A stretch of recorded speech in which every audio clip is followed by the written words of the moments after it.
दोस्तों, क्वाइस सक्सेस के YouTube channel में आप सबका स्वागत है। परिचय।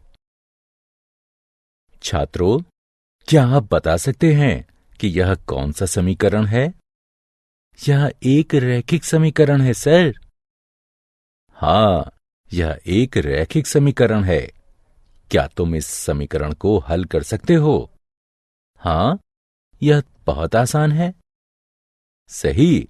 अब ये बताओ कि ये कौन सा समीकरण है? यह भी रैखिक समीकरण है।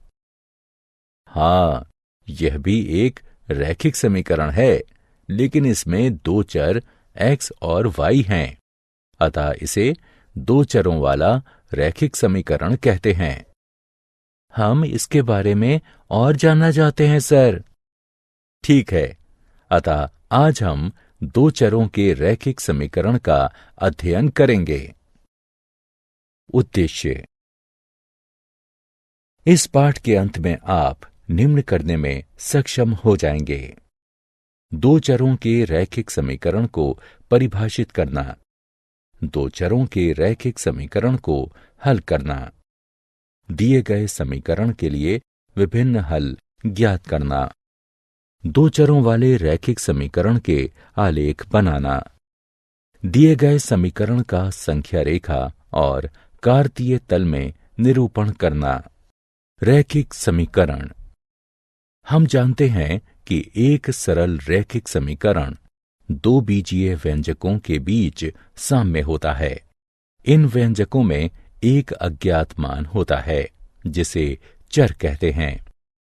किसी समीकरण के दोनों पक्षों को दायां पक्ष और बायां पक्ष कहते हैं। इस समीकरण को देखिए। इस समीकरण का हल या मूल है ऋण 5/2। आइए देखें कि यह संख्या रेखा पर कहां निरूपित होता है। ये यहां है। किसी रैखिक समीकरण को हल करने के लिए बिंदु। किसी समीकरण को हल करते समय आपको इन बिंदुओं को ध्यान में रखना चाहिए। किसी रैखिक समीकरण का हल प्रभावित नहीं होता जब समीकरण के दोनों पक्षों में समान संख्या जोड़ी या घटाई जाए। आप समीकरण के दोनों पक्षों में समान गैर शून्य संख्या से गुणन या विभाजन करें। दो चरों वाले रैखिक समीकरण। किसी रैखिक समीकरण में एक से ज्यादा चर हो सकते हैं। यहां हम दो चरों वाले रैखिक समीकरण के बारे में अध्ययन करेंगे। आइए एक उदाहरण लें। राहुल ने हिंदी और अंग्रेजी में कुल मिलाकर 75 अंक प्राप्त किए। अब इस सूचना को हम किस प्रकार समीकरण के रूप में व्यक्त कर सकते हैं? यहां आप देख सकते हैं कि किसी भी विषय का अंक नहीं ज्ञात है, जो कि दो अज्ञात मान मात्राएं हैं। आइए इन्हें व्यक्त करने के लिए x और y का प्रयोग करें। अतः हिंदी में प्राप्त अंक x है और अंग्रेजी में प्राप्त अंक y है। इसलिए x जमा y बराबर 75 वांछित समीकरण है। यह दो चरों वाले रैखिक समीकरण का उदाहरण है। दो चरों वाले रैखिक समीकरण के कुछ अन्य उदाहरण हैं। 1.2 s जमा 3t बराबर 5, p जमा 4q बराबर 7 और 3 बराबर 2x घटा 7y। इन समीकरणों को हम निम्न रूपों में क्रमशः व्यक्त कर सकते हैं। 1.2 s जमा 3t घटा 5 बराबर 0, p जमा 4q घटा 7 बराबर 0 और 2x घटा 7y घटा 3 बराबर 0। अतः कोई भी समीकरण जिसे ax जमा by जमा c बराबर 0 के रूप में व्यक्त किया जा सकता है, जहां a, b और c वास्तविक संख्याएं हों तथा a और b दोनों शून्य ना हों, दो चरों वाला रैखिक समीकरण कहा जाता है। उदाहरण, आइए अब इन समीकरणों को ax जमा by जमा c बराबर 0 के रूप में लिखें। पहले समीकरण को 2x जमा 3y घटा 4.37 बराबर 0 के रूप में लिखा जा सकता है। यहाँ a बराबर 2, b बराबर 3 और c बराबर घटा 4.37 है। दूसरे समीकरण को x घटा 3y घटा 4 बराबर 0 के रूप में लिखा जा सकता है। यहाँ a बराबर 1, b बराबर घटा 3 और c बराबर घटा 4 है। अब इस समीकरण को देखिए। इस समीकरण को हम दो चरों में लिखेंगे। इसे इस प्रकार लिख सकते हैं, 1x जमा 0y बराबर घटा 5 या 1x जमा 0y जमा 5 बराबर 0। इसी प्रकार समीकरण y बराबर 2 को 0x जमा 1y बराबर 2 या 0x जमा 1y घटा 2 बराबर 0 के रूप में लिखा जा सकता है। रैखिक समीकरण का हल। हम जानते हैं कि एक चर वाले रैखिक समीकरण का एक अद्वितीय हल होता है, लेकिन दो चरों वाले रैखिक समीकरण के कितने हल होते हैं? क्योंकि समीकरण में दो चर हैं, इसलिए इसके हल में दो मानों का युग्म होगा, एक x के लिए और दूसरा y के लिए, जो समीकरण को संतुष्ट करेंगे। आइए समीकरण 2x जमा 3y बराबर 12 को लें। यहाँ x बराबर 3 और y बराबर 2 हल है, क्योंकि जब आप उपरोक्त समीकरण में x बराबर 3 और y बराबर 2 रखते हैं तो आप उत्तर में 12 प्राप्त करते हैं। इस हल को 3, 2 के रूप में भी लिख सकते हैं, क्योंकि यहाँ x का मान 3 है और y का मान 2 है। इसी प्रकार 0, 4 भी इस समीकरण के लिए एक हल है, क्योंकि जब आप समीकरण में x बराबर 0 और y बराबर 4 रखते हैं तो आप उत्तर के रूप में 12 प्राप्त करते हैं। हमने इस समीकरण के लिए कम से कम 2 हल प्राप्त कर लिए हैं। क्या हम और हल प्राप्त कर सकते हैं?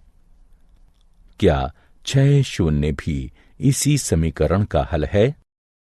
जी हां, 6 शून्य भी इसी समीकरण का हल है, क्योंकि जब हम समीकरण में x बराबर 6 और y बराबर 0 रखते हैं तो हमें उत्तर के रूप में 12 प्राप्त होता है।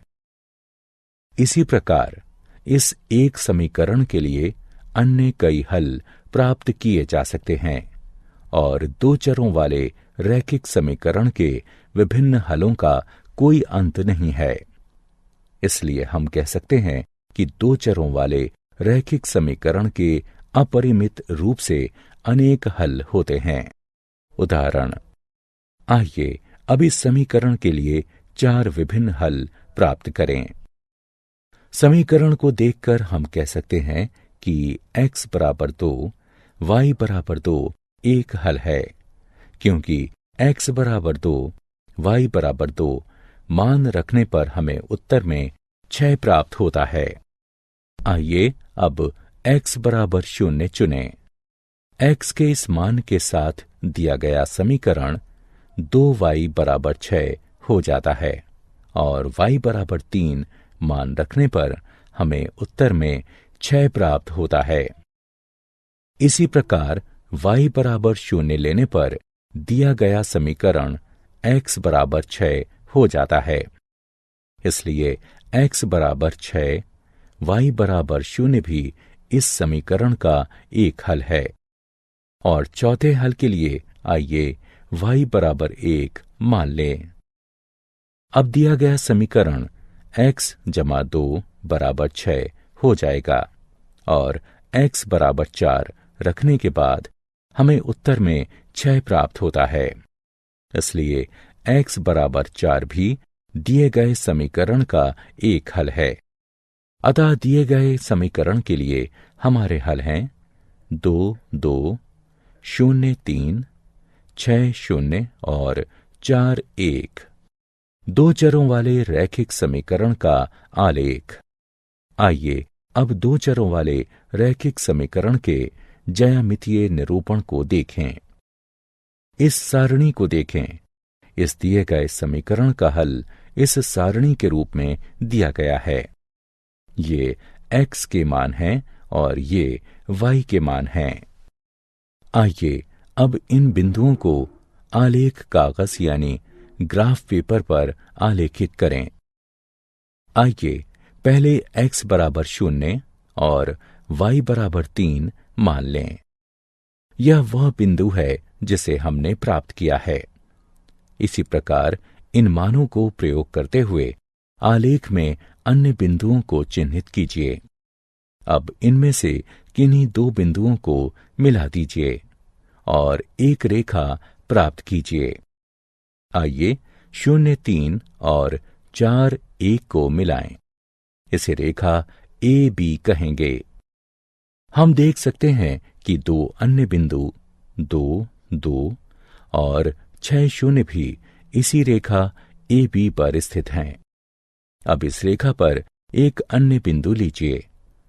आइए बिंदु 8 घटा 1 लें। क्या ये इस समीकरण का एक हल है? जी हां, ये एक हल है, क्योंकि x बराबर 8 और y बराबर घटा 1 मान रखने पर हमें उत्तर में 6 प्राप्त होता है। इसलिए 8 घटा 1 एक हल है। दो चरों वाले रैखिक समीकरण का आलेख 2। हमने अपनी पिछली स्क्रीन में क्या देखा? हमने देखा कि प्रत्येक बिंदु जिसके निर्देशांक दिए गए समीकरण को संतुष्ट करते हैं, वह रेखा ए बी पर स्थित है। रेखा ए बी पर स्थित प्रत्येक बिंदु इस समीकरण का हल है।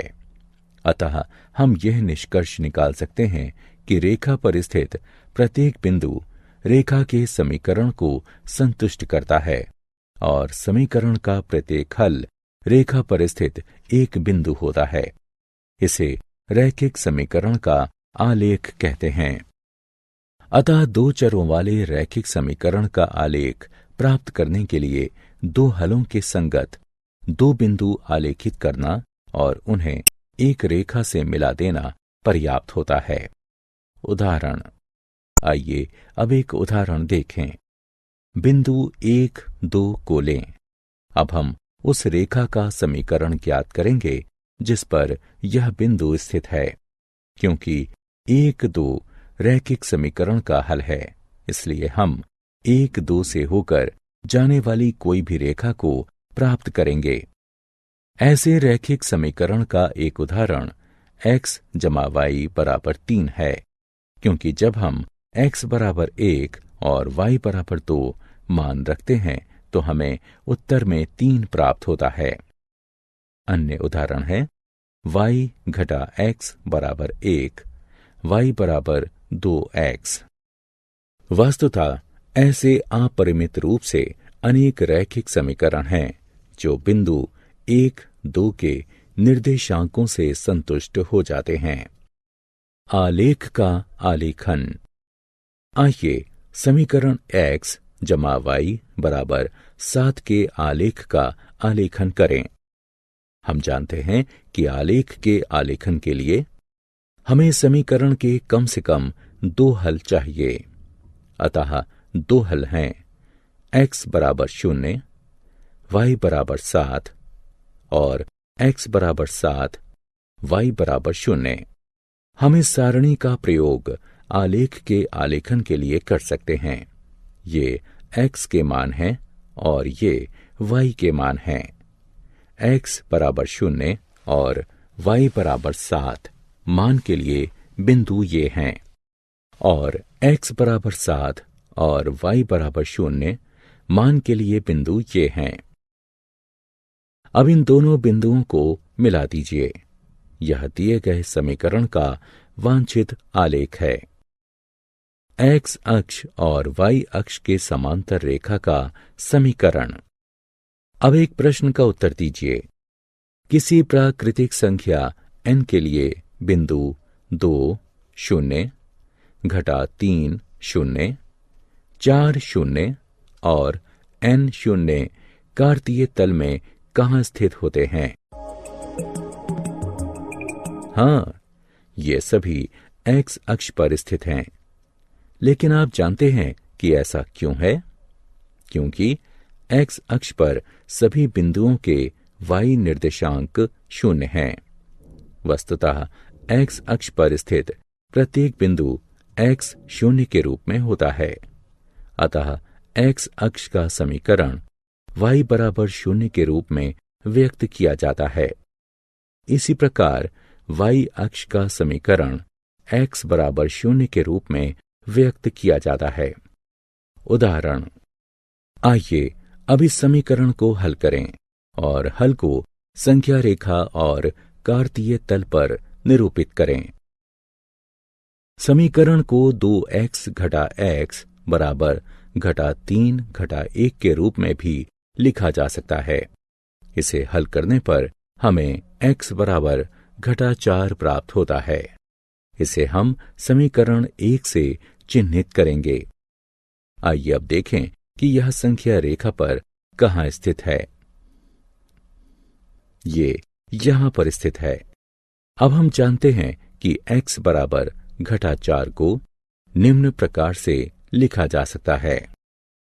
x जमा 0y बराबर घटा 4 और ये दो पदों वाले रैखिक समीकरण में परिवर्तित हो जाता है। इसलिए समीकरण x घटा 4 के रूप में परिवर्तित हो जाता है। अतः हम इस समीकरण का पहला हल घटा 4 0 के रूप में प्राप्त कर लेते हैं। क्योंकि y का मान सदैव 0 ही रहेगा, इसलिए समीकरण का दूसरा हल घटा 4 2 होगा। अब इन बिंदुओं को आलेख पर चिन्हित करें। यह घटा 4 0 है और यह घटा 4 2 है। इन बिंदुओं को मिला दें। हम देख सकते हैं कि आलेख AB एक रेखा है जो y अक्ष के समांतर है और इसके बाईं तरफ 4 एकक दूर है।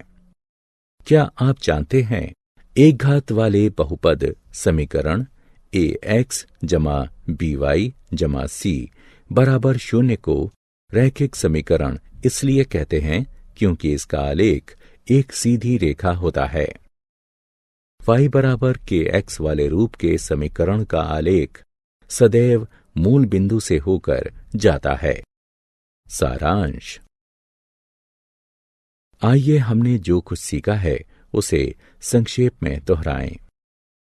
कोई भी समीकरण जिसे ax जमा by जमा c बराबर 0 के रूप में व्यक्त किया जा सकता है, जहां a, b और c वास्तविक संख्याएं हों तथा a और b दोनों 0 ना हों, दो चरों वाला रैखिक समीकरण कहा जाता है। दो चरों वाले रैखिक समीकरण के अपरिमित रूप से अनेक हल होते हैं। दो चरों वाले प्रत्येक रैखिक समीकरण का आलेख एक सीधी रेखा होता है। x अक्ष का समीकरण y बराबर 0 होता है और y अक्ष का समीकरण x बराबर 0 होता है। x बराबर a का आलेख एक सीधी रेखा होता है जो y अक्ष के समांतर होती है। y बराबर a का आलेख एक सीधी रेखा होता है जो x अक्ष के समांतर होती है। y बराबर mx वाले रूप का समीकरण एक रेखा को प्रदर्शित करता है जो सदैव मूल बिंदु से होकर गुजरती है। दोस्तों, आपका क्वाइज सक्सेस में स्वागत है। अब बिना समझे रट्टा मारने की कोई जरूरत नहीं। हम लेकर आए हैं पढ़ाई का एक नया तरीका जहां 3D animated videos, AI power test series और ई बुक्स में MCQs और माइंड मैप्स का परफेक्ट कॉम्बिनेशन मिलता है। क्लास 8 से 10 के स्टूडेंट्स के लिए फाउंडेशन कोर्स और क्लास 11 और 12 के स्टूडेंट्स के लिए सक्सेस ब्लूप्रिंट कोर्स, ये सब IIT और IIM अलुमनी के सहयोग से तैयार किया गया है ताकि आपको मिले सबसे भरोसेमंद और रियल एग्जाम एक्सपीरियंस के साथ कॉन्फिडेंस बूस्ट। चाहे इंजीनियरिंग एंट्रेंस हो, मेडिकल एंट्रेंस हो या कोई भी कम्पिटिटिव एग्जाम, अब सक्सेस आपकी मुट्ठी में है। हजारों स्टूडेंट्स पहले ही जुड़ चुके हैं, अब आपकी बारी है। पढ़ो अपने घर से, अपने समय के अनुसार, अपनी सुविधा से। बस QR कोड स्कैन करो और क्वाइस सक्सेस मोबाइल ऐप अभी मुफ्त में डाउनलोड करो। मॉक टेस्ट्स दो, प्रैक्टिस करो और अपने मार्क्स में फर्क देखो। और हाँ, हमारे YouTube चैनल क्वाइस सक्सेस पर रोज देखो नए वीडियो कोर्सेज के लिए। चैनल को सब्सक्राइब करो और अपने दोस्तों को भी जरूर बताओ। धन्यवाद।